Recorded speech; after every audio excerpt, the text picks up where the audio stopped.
Hello once again, everybody. Steve Peliquin, get you updated on what's happening in Sunbelt Conference softball coming up this weekend. Let's go ahead and first off update you on your Sunbelt Conference standings currently. Louisiana's Raging Cajuns lead the way at 15-3. South Alabama 11-3. Now, keep in mind that the Cajuns have the weekend off this weekend. South Alabama will be playing host to Georgia Southern. Even if South Alabama sweeps that series, of course, the Cajuns would remain in first place, really for a couple of reasons. Number one, they would have played one more game than South Alabama. South Alabama had a game canceled because of rain, and also the Cajuns would hold the tiebreaker anyway, having defeated South Alabama 2 of 3 in a season-opening Sunbelt Conference series earlier in the season. But right now, the Cajuns 15-3, South Alabama 11-3. You got ULM, that's 8-5 right now. Texas State is 6-5.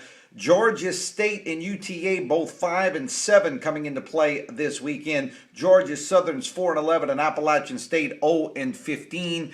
You would think that Appalachian State would be the Sunbelt Conference team that does not make the Sunbelt Conference tournament. 8 of the 9 teams will participate in the Sunbelt Conference postseason tournament this year in San Marcos, Texas. Appalachian State has a lot of ground to make up in really a short period of time. Games coming up this weekend. I mentioned Louisiana's Raging Cajuns hosting the Baylor Bears. Outstanding non-conference matchup at Lamson Park. Single game Friday evening at 6 o'clock. Doubleheader Saturday afternoon at 1 o'clock in a matchup of two teams ranked in every top 25 college softball poll.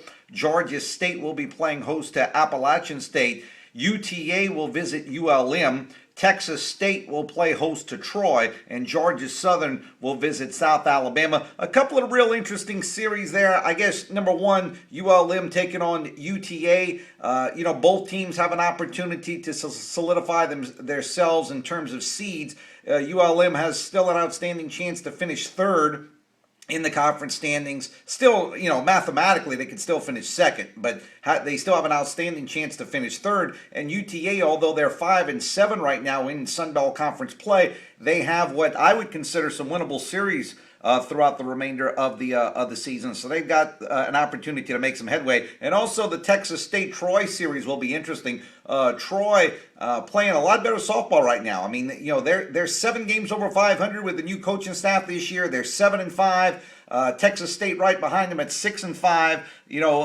Both those teams still have an opportunity to finish as high as third place in the conference standings, but really an opportunity for Texas State to surpass Troy for fourth place in the Sunbelt Conference standings. So a very interesting weekend coming up in Sunbelt Conference softball coming up this weekend. For ESPN1420.com, I'm Steve Peliquin.